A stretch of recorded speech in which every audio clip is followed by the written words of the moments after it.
Tuning into another episode of Science into Another World News. I'm sorry if you guys are seeing like the glare from my ring light on my lenses. I tried to fix it where it wasn't showing like that, but unfortunately I really can't. So I'm sorry.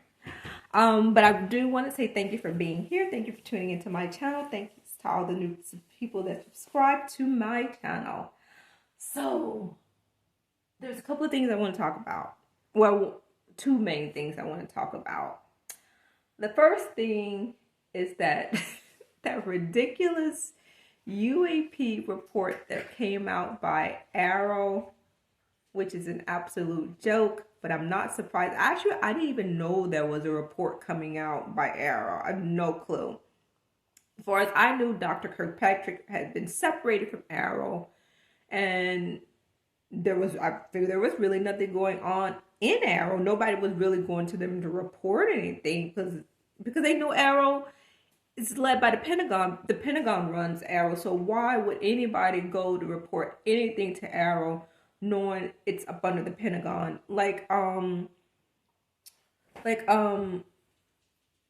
Ross Coulthard said on Need to Know, because I was listening to their show yesterday. You have the fox watching that hen house.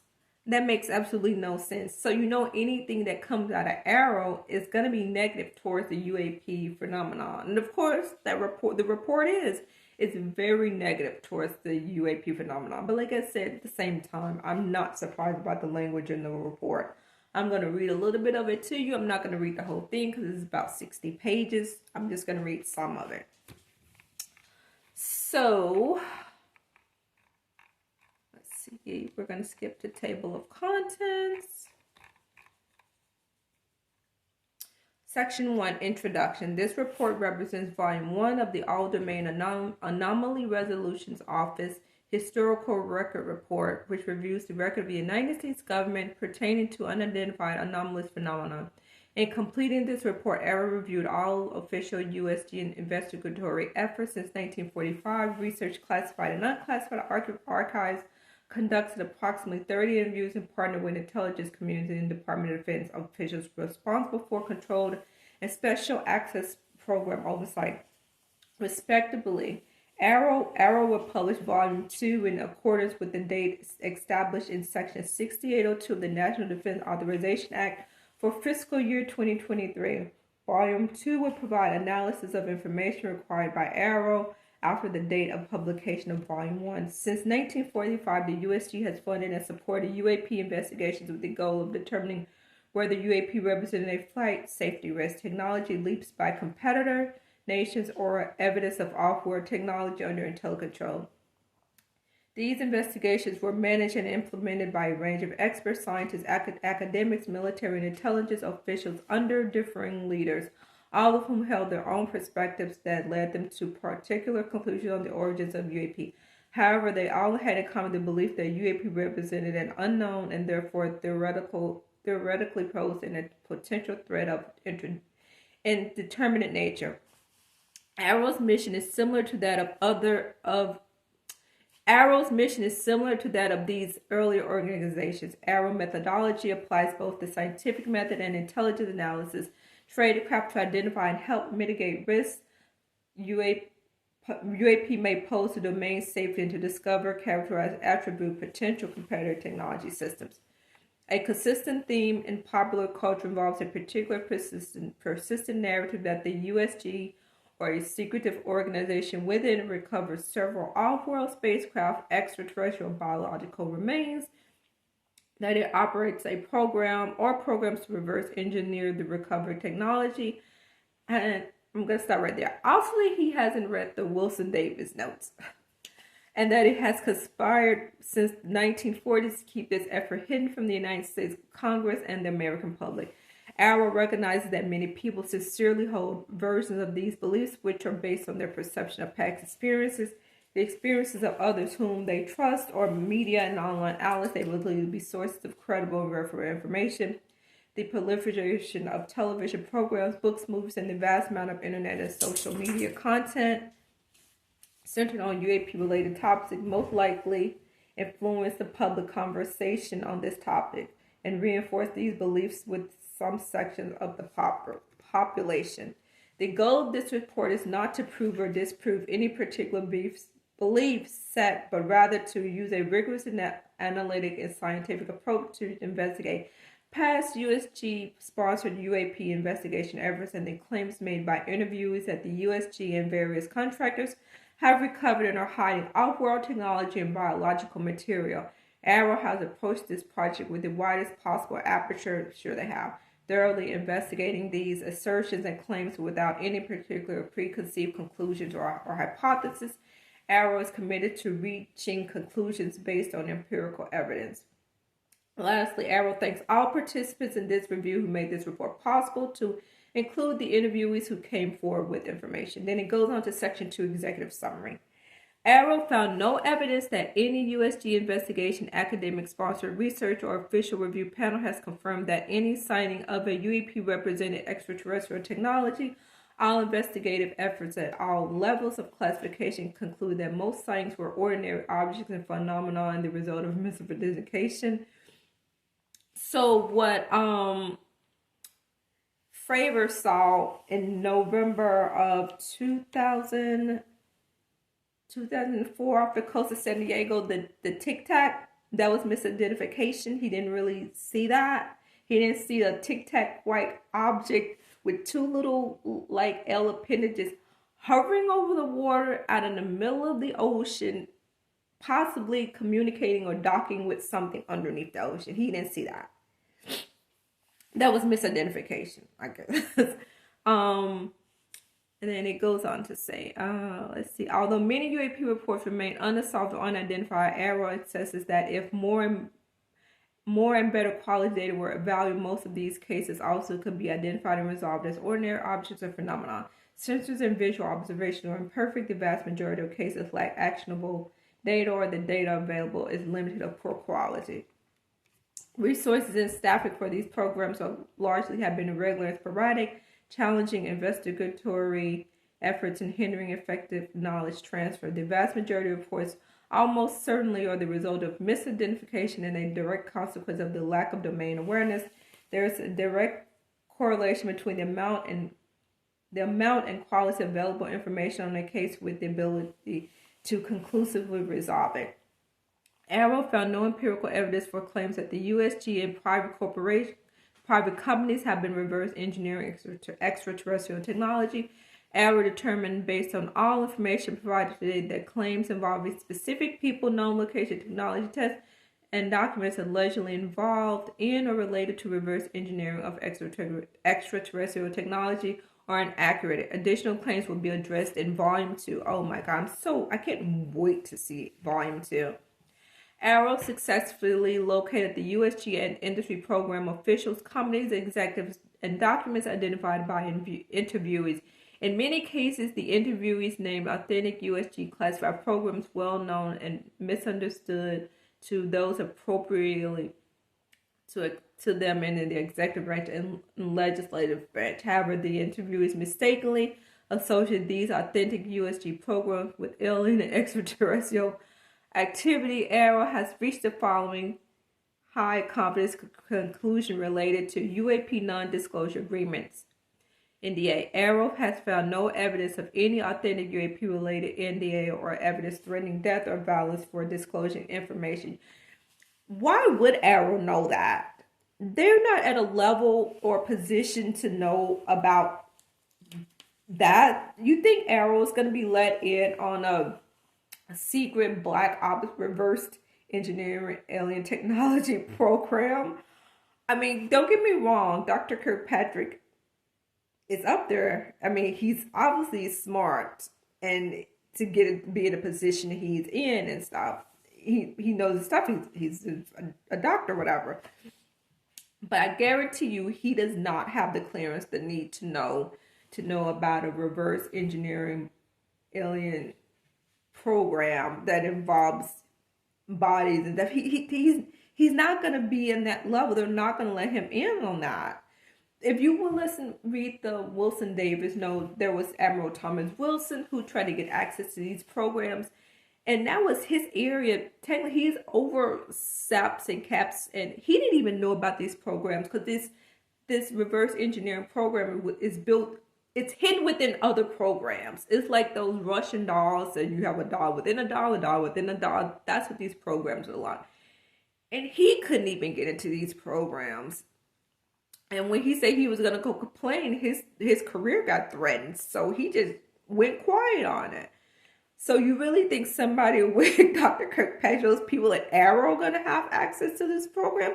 Of course. Okay, let's say he went and knocked on Northrop and Grumman or Lockheed Martin doors and be like, "Hey, do you have a reverse engineering crash retrieval alien program going on? Or are you working on alien tech?" You think they're going to just come out and tell him that? He doesn't have that level of clearance. They're not going to just tell him that. And you know what? Reading this report, I would like to know the people who he interviewed. He said they interviewed people, and these interviewed people realized that they misidentified these programs and blah blah blah. Did he talk to them, those military officers from the Rendlesham Benwater case that happened in the 70s? I know it wasn't on U.S. soil, but it was a military base that was over in England where these officers encountered these crafts out in this triangle-like craft out in the forest. And there's even a recording of the commanding officer who recorded this thing as he was seeing it. Did he talk to any of those people? Has he talked to Ryan Graves?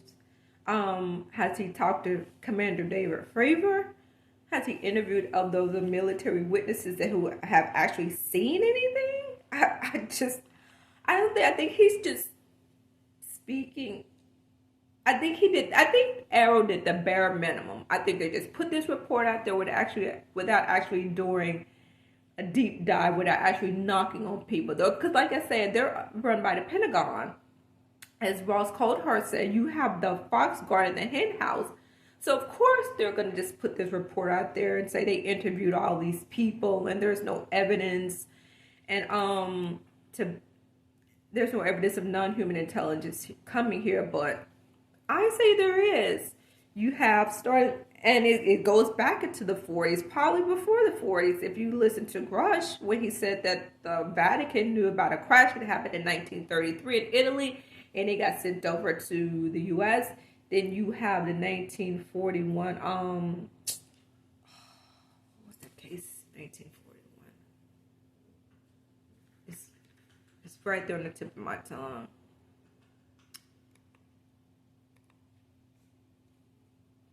Cape Girardeau, the 1941 Cape Girardeau case. Then you had the 1945 Trinity crash that Jacques Vallée and Paola Harris wrote about in their book Trinity, the Best Kept Secret. Then you had the 1947 Roswell crash. Then you had the 1948 Aztec crash. Then there was the Kingman crash. And there was the 1952 Washington flap. But yet he's saying there is no evidence of non-human intelligence coming here. So what is that? Let's go back to the 1947 Roswell crash. Actually, before that. So you had this pilot, Kenneth Arnold, who was flying over Mount Rainier. Because I think he was flying over Mount Rainier because there was a crash that happened on the side of the mountain. They was looking for the people who crashed in the plane. I think it was military soldiers. Because I think David Paulides actually talks about the crash in his book, Missing 411. And we're going to get to that at the end of it. Anyway, Kenneth Arnold was flying over Mount Rainier looking for this plane that crashed. And as he was flying, he saw these 9 shiny silvery discs off in the distance. And they weren't like this shape. They were more, I want to say more like boomerang shape. And he clocked them at going at least 1,200 miles per hour. So what is that? There's no way we had that technology back in 1947. And what is that? I mean, he pretty much ushered in the age of people reporting UAPs and UFOs, whatever you want to call it now.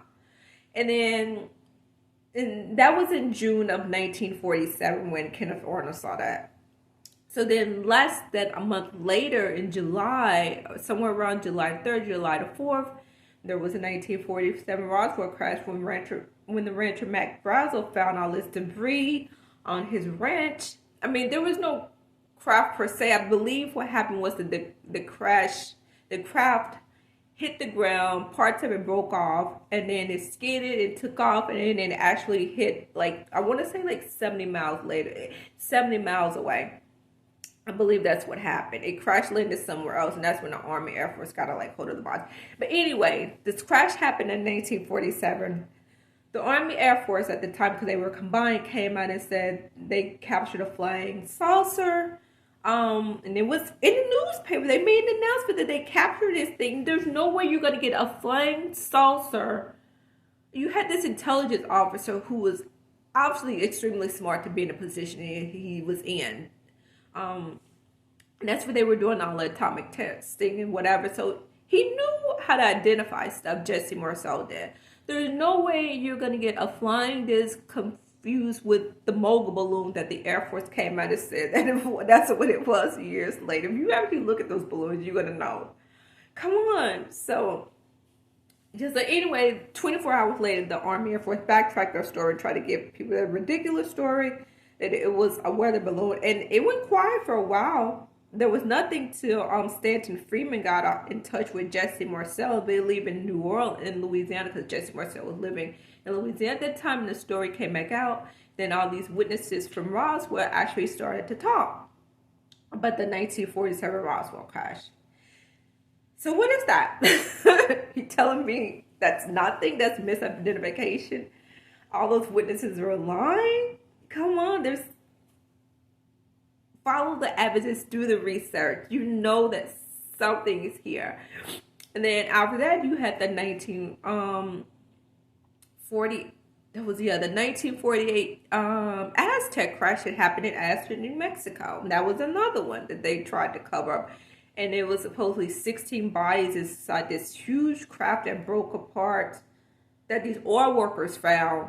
And they somehow managed to get this thing open by sticking like this oil pole inside of this, like this little quarter hole, and this hatch opened up, and they went inside and they saw these bodies that weren't human in these tight fitted suits, but they all had died. And then the military came on the scene, and then you know where the story goes from there. But there's so many stories out there like this, so many. And you tell me that it's all misidentification, that these people don't know what they were seeing, that it's just made up. From 1947, there's no way we had that technology in 1947 or the 50s or the 60s. Now, you may say, I would say now we might have some of that technology, especially if we've reversed engineered alien tech, which I think we have. So I think some of the crafts that people see out there are of human made by human hands. But I think a lot of it is from reverse engineered alien tech. And some of it might not all be, but I think some of it is being flown by non-human intelligence. But again, there's no evidence.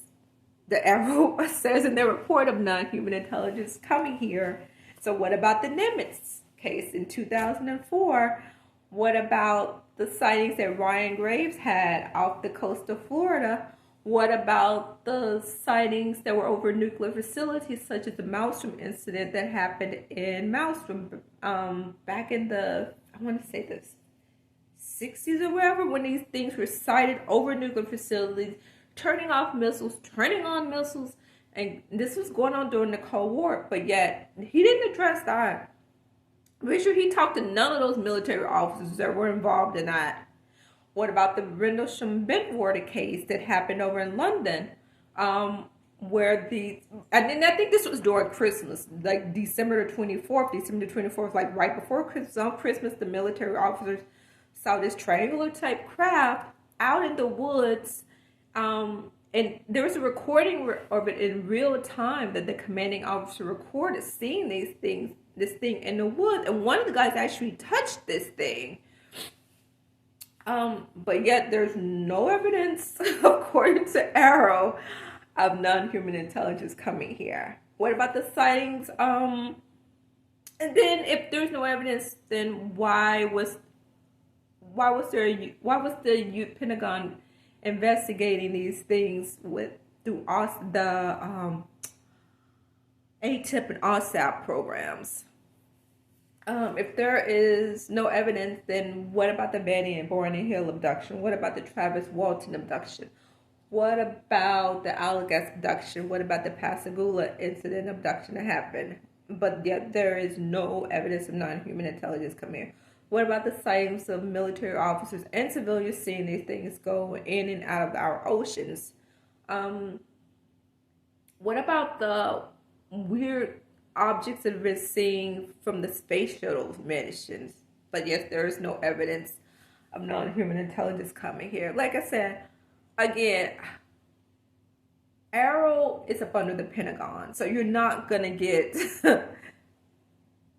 the proper reporting that you should get. It's going to be one-sided. It's biased. Of course it's going to be biased. They put their report out there as a slap in the face because of rushed testimony, because of Congress investigating them, and they hope that report is going to just shut Congress down and stop them looking into it. But if Congress is smart enough, if Tim Burch is smart as I think he is, and all the other people, representatives who had that hearing back last year, know better. They'll know that it's the Pentagon telling them, giving them a F you in the face, that you're never gonna get to the center of the maze. You're never gonna know what's going on. And it's really sad that when Pentagon seems to have more of an upper hand over Congress themselves, and that the Congress can't even get access in to these special access programs, these SAPs and CAPs. Like I said, a lot of it has been outsourced to private corporations, most likely to Lockheed Martin and Northrop and Grumman and probably Raytheon and so on. So, and you can't FOIA them because they're private corporations. So they're pretty much operating without oversight, without impunity. And the Pentagon is just running the show. And they put in that ridiculous report out there hoping people are just going to lap it up. But most people with common sense, most of these UFO researchers who've been doing this for 20-some years, know better. They know better. They know the report is not going to do anything. It's a ridiculous report. You guys just have to read it itself. And Richard Dolan did a really good breakdown about it and compared it to other testimony that had came out from high-level officials saying that there is something here. There is a non-human intelligence here, but I suggest you check his channel out. He does have a YouTube channel out that he just did a show last week talking about the report. And then Ross Coulthard and Bryce Zabel also did a podcast on their channel, Need to Know, talking about the report. So I suggest you guys check those out because I'm no expert. But what I do know is that report is ridiculous.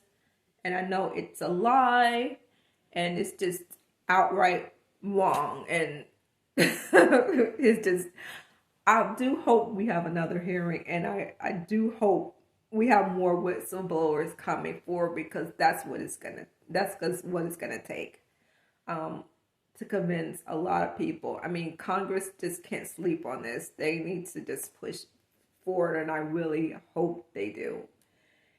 So. Let me think. What else?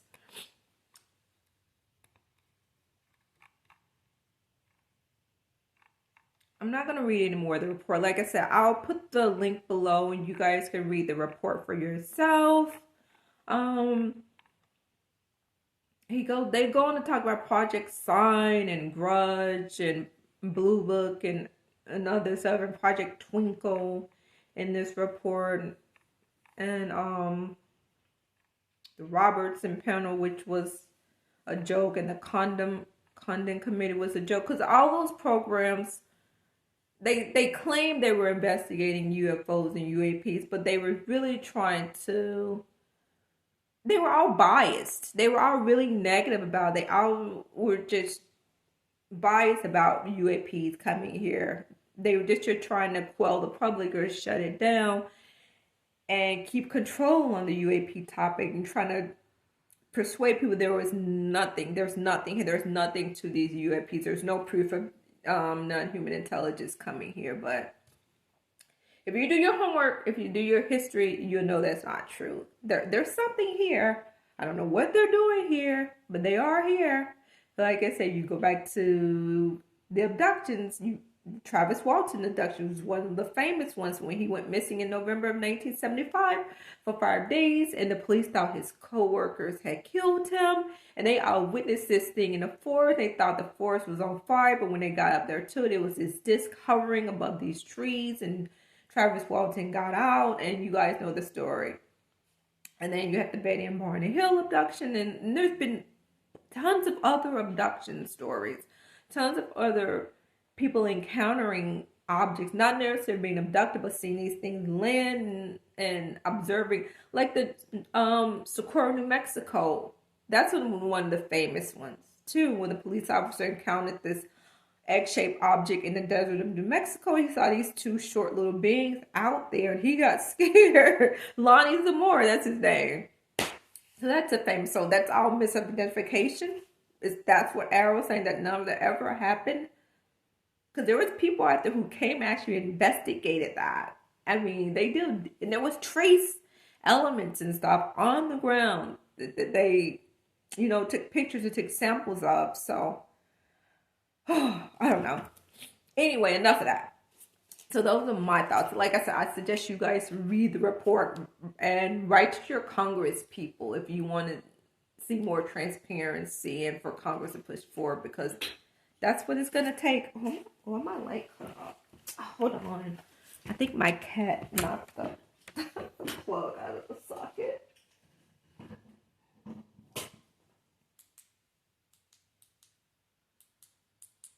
Get the right. Okay, there it goes. So yeah. So before I end this, I also want to tell you guys, get this book, Missing 411, Washington State series by David Paulides. It's a really, really good book. It's sad, and there's some really heartbreaking stories in there, but I suggest you guys watch this book. Then also watch his documentary, the UFO Missing 411, the UFO Connection. Like I said, I just say get his books and then watch the documentary. And I don't know, it's just a really good book. There's one case in here that made me think of the Missing 411 UFO Connection. I'm gonna just read it for you. Let me find out what page it was on. Then I'm gonna end it. Go too far. I had a bookmark, I thought. Where is it? Oh, here it is. Melvin Birch. Missing October the 25th, 2016, Tabletop Mountain. Age of disappearance, 31 years old. And then it goes on to Melvin Birch was a true American patriot. On his Facebook site, he asked friends to post an American flag on their site. Mr. Birch did 2 combat tours for the United States Army. He continued his service in the military by becoming an MRI technologist for the Office of Veteran Affairs in Beaverton, Oregon, the place he also called home. On October 25th, 2016, Melvin agreed to dog sit his friend's $2 while traveling north on Tabletop Mountain across the Columbia River in Washington. He took the dogs with him as he climbed the 3,417 to the summit. Melvin made the summit, took a selfie and sent it to his friend. Finally, he said he was coming back down. That's the last time anyone heard from Mr. Birch. On the morning of October 25th, an employee of Bonneville Hot Springs was at the trailhead and found the 2 dogs next to Melvin's car. Now, let's stop right there. Dogs are loyal. I have a dog, and my dog is literally at my side all the time, even when I take her to the dog park. Sometimes she walks around, but if she gets up to see me leave, she's going to come. Dogs are just going to leave you, especially in the middle of a wilderness. Usually they're only going to tend to leave you if you're not there anymore. If somehow you guys get separated, your body's not there anymore, you disappear, they're going to leave because you're not there. Like I said, my dog is literally by my side. So, when those dogs came back to the car that it talked about, obviously Melvin wasn't in the spot that he was with them. They got separated somehow. Melvin went somewhere where the dogs couldn't go, and they came back. It says the employer identified the owner of the dogs, called them, and they determined that Melvin had to be missing. The Escambia County Sheriff was called. The sheriff department pinged Melvin's phone and determined it was near the mountains base. They obtained the assistance of the United States Air Force Portland Pararescue Team, PJs. They responded to assist. As rescuers entered the area of the farm, they were faced with fog and heavy rain. They searched the area for several hours, located Melvin's body 50 feet from the farm. The Skamania County Sheriff made this statement on a live news feed. It's extremely sad because we're not going to have any idea what happened up there or why it happened. One article stated it is believed that Birch perished from his injuries he sustained from a possible 700-foot fall. I read this statement, and then Paulides goes on to say, he's saying he read this statement 5 times. If someone fell 700 feet, the injuries would be blatantly obvious. So the police was trying to say that his injuries was not obvious from the fall. I mean, like you say, if someone falls 700 feet and hit the rocks or whatever, yeah, you're going to be splattered. Come on. At the time of this incident, one YouTube post explained the condition of Birch's body. It stated he was found naked without shoes. Okay, let's go back. It's October, and this is in Washington State, in a mountain. No one's going to take off their clothes in cold weather. Because he was only there for a day. Who's going to take their clothes off up in cold weather in a mountain? And they're in the shoes? It makes absolutely no sense. Naked. The dude was found naked without shoes. If that's not what, I don't know what is. So, if he was found in this condition, now I understand why the sheriff was so vague about what happened. The state of Washington has a mandatory disclosure law on all government documents. On April 8, 2017, I sent a document request to Skamania, I hope I'm not saying that right, Skamania County Sheriff for all photos and documents associated with the recovery of Melvin's body. I waited 3 weeks and sent it again. I got a confirmation they received it 2 times, but they have yet to respond. I still have the document I sent. There was never a release from the coroner on the cause of Melvin's death. I'm also very interested in the condition of his phone. It was an iPhone. I'm sorry. If that phone fell 700 feet and landed in the rocks, it would be in 1,000 pieces, but it was still pinging and led searches to the body. The more I learn about the circumstances of this case, the more I understand the sheriff's hesitancy to confirm the fall killed Melvin. So if you have yet to watch Missing 411, the UFO Connection, you must do that now. I'm interested in this because I have investigated several incidents where people allegedly fell, but the facts did not add up after researching the incident. There is much more to this story, and therein lies the reason the sheriff won't address my request for the report. So, and the reason he talks about watching Missing 411 UFO Connection, there's a case near Carl Higdon, who was out, I think, hunting for deer. I can't remember the exact year. I have to go back and watch. I want to say this was maybe 67. I don't know. You have to watch the documentary. Anyway, he was out hunting for deer, and he encountered this. He came across these deer in the woods, but they were all like still or frozen or something. And he pulled up his gun to shoot.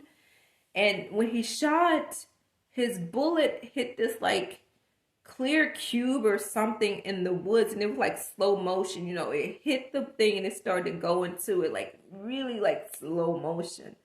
And there was this cube or whatever in these woods. It was clear, it was transparent. He could see through it. And then out of nowhere, this alien-looking humanoid came out and asked Carl Higdon if he was hungry or something like that. And for some reason, Carl said yes. And this humanoid tossed him these pills, these capsules, and they came coming to him like slow motion. And he took one, and then next thing you know, he's inside this cube.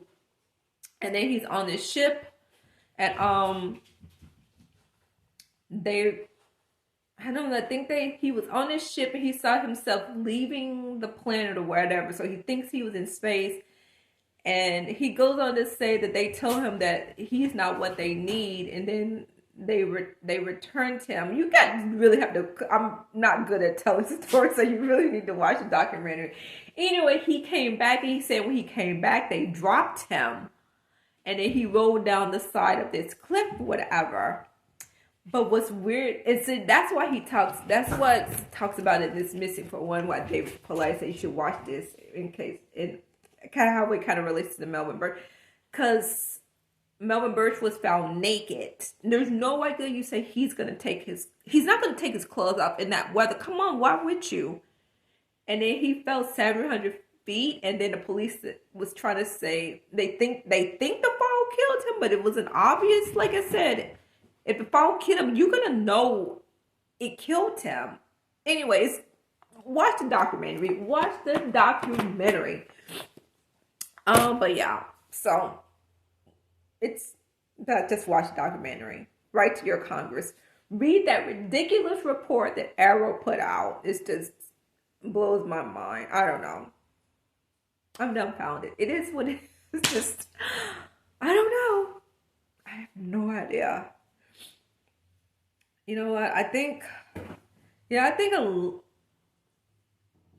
the Pentagon or the secret keepers who've been made this secret, they've lied to us for so long, starting with the Roswell, that they've pretty much backed themselves in the corner. They don't know how to come clean now. And I think another reason they probably keep this secret is because they want the tech for themselves. It's something about, you have alien tech and alien bodies, and only a small group or small people know, but there's something to that. There's power in that. And they know that. And maybe the other reason they don't tell people is because of abduction. Like I said, if you read David Jacobs' book, Aliens Walking Among Us, the plan to control humanity or take over humanity. So I don't know if I necessarily agree with his thinking in that book. It is a really good book. And I do think they are here possibly walking among us. But I don't know if they want to take, I don't know. I said just read the book. And also read Richard Dolan's book, UFOs and National Security State. And also Richard Dolan has another book coming out this year dealing with USOs and Navy encounters. So yes, maybe they should give a copy. Richard should give Dr. Kirkpatrick and the people at AARO a copy of his book, UFOs and National Security State, and his new book coming out. So, I don't know. It is what it is. Okay, that's it. I'm out, you guys. I hope you enjoyed me ranting and talking about this. It was just, I just had to, because that report is absolutely ridiculous. It's an absolute joke of a report. All right, I'm out. Bye.